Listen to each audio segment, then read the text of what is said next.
Bonjour, Claude Bedel. Ancien joueur du Théo, vous êtes devenu président de l'Amicale des Anciens. À quoi ça sert une amicale? L'Amicale des Anciens, ça sert primitivement à rassembler l'ensemble des anciens joueurs, des anciens dirigeants éventuellement et des anciens partenaires du club qui se sont un peu éloignés de manière à les ramener vers les origines de ce qu'ils ont fait auparavant.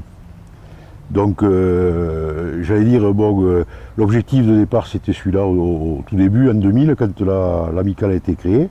Et ensuite, bien sûr, on a évolué avec le temps pour essayer de s'enrichir un peu. Donc déjà avec des nouveaux joueurs, des joueurs qui arrêtent au fil du temps la compétition, de manière à les garder au club pour justement essayer de promouvoir un peu plus davantage avec des gens d'expérience, j'allais dire, ce qu'est le rugby à 13 à Toulouse. Voilà. Ensuite, nous avons aussi surtout permis, par l'intermédiaire du nombre d'adhérents, bien sûr, parce qu'il y a une cotisation qui nous permet de rentrer un peu de sous, parce que quand on veut faire des actions, il faut aussi des fonds.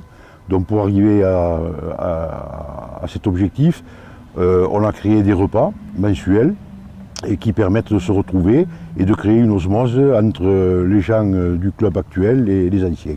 Ce qui permet d'avoir des échanges intéressants. Et ceci nous permet également d'avoir, j'allais dire, des montants substantiels pour pouvoir éventuellement ensuite se retourner vers le club et aider le club avec des actions ponctuelles telles que la foire de Toulouse, le loto de fin d'année, qui nous permet aussi de pouvoir alimenter l'école de rugby en fonds, et c'est pas négligeable. Quel est le joueur qui vous a le plus impressionné? Beaucoup de gens répondront de la même façon que moi. Je pense à Georges Allière, qui a été un exemple en tant que joueur et en tant que personne humaine, qui s'est occupé en plus du club après avoir arrêté son activité de sportif, et qui d'ailleurs a fait partie de ces gens qui nous ont permis aussi d'arriver au stade où on en est aujourd'hui. Voilà. Il est là d'ailleurs.